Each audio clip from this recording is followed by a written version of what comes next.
আমি সাকিব খানের সাথে মুভি করে দেখায় দিব সবাইকে যে বাংলাদেশের এক নাম্বার নায়িকা আমি। এখন আমার থেকে বাংলাদেশে ওইরকম আকর্ষণীয় নায়িকা নেই দেখতে। সাকিব খান আমার এত পছন্দের যে করেই হোক একটা মুভি করতে চাই। পরে দিয়ে দেখলাম যে তার বউ সংকট, তার কোনো মেয়ে পছন্দ হচ্ছে না। তো আমি যেহেতু দেখতে শুনতে মাশাআল্লাহ আছি মোটামুটি, তো আমি কেন না সাকিব খানের জন্য নিজেকে রেডি করব না। সাকিব খান আমার এত পছন্দের বলার বাহিরে। তো ছোটোবেলা থেকেই হচ্ছে আমার ঝোঁক ছিল যে আমি তার সাথে যে করেই হোক একটা মুভি করতে চাই। তার জন্য আমার যত কষ্ট করা লাগে আমি সেটা করব। তো পরে দিয়ে দেখলাম যে তার বউ সংকট, বউ সংকট মানে হচ্ছে তার কোনো মেয়ে পছন্দ হচ্ছে না। তো আমি এই মুহূর্তে ভাবলাম যে যেহেতু বাংলাদেশে একটাও সুন্দর মেয়ে নেই, থাকলে তো অবশ্যই বিয়ে করতো।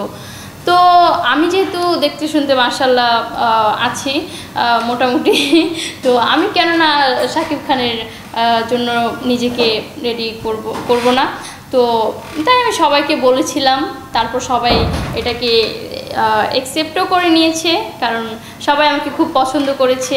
আমার আর সাকিব খানের হচ্ছে মুভিও চেয়েছে, ইভেন হচ্ছে অনেকে তো এটাও বলছে যে আপনাদের জুটি হচ্ছে অনেক মানাবে।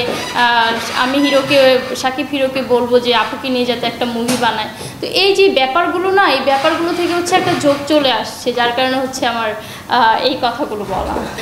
কারণ আগে দাবি করতাম না, যখন দেখি যে ফেসবুক থেকে শুরু করে টিকটক প্লাস হচ্ছে লাইকি, ইনস্টাগ্রাম সব জায়গায় একই কমেন্ট, ক্রাশ ক্রাশ ক্রাশ, তুমি অনেক সুন্দর, তুমি চাইলে পরিমণির থেকে অনেক বড় কিছু হতে পারবা, তুমি সানি লিওনের থেকে বেশি সুন্দর।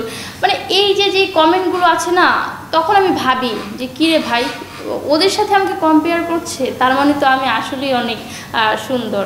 আর দেখলাম যে এখন আমার থেকে বাংলাদেশে ওইরকম আকর্ষণীয় নায়িকা নেই দেখতে। যেগুলো থাকে ওইগুলোর হয় কি যে পেট মোটা, কেউ আবার মুখ বেঁকা, নাক দিয়ে পানি পড়ে।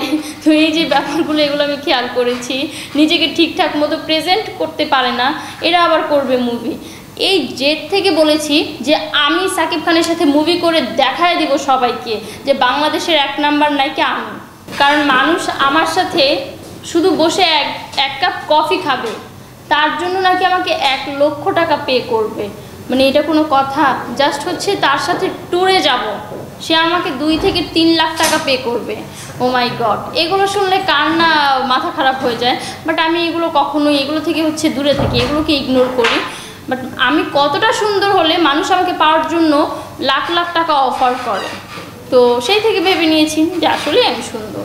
বাট আমি একটা কথা বলি, দেখবেন যে অনেক মেয়েরা একদিন ছেলেদের সাথে কি করে না করে সেটা তারা আমি জানি না, দিনেও হচ্ছে তারা 50,000 টাকা আনতে পারে না, আমি যেটা জানি। কারণ 50 টাকা কি এতই সোজা নাকি রে ভাই?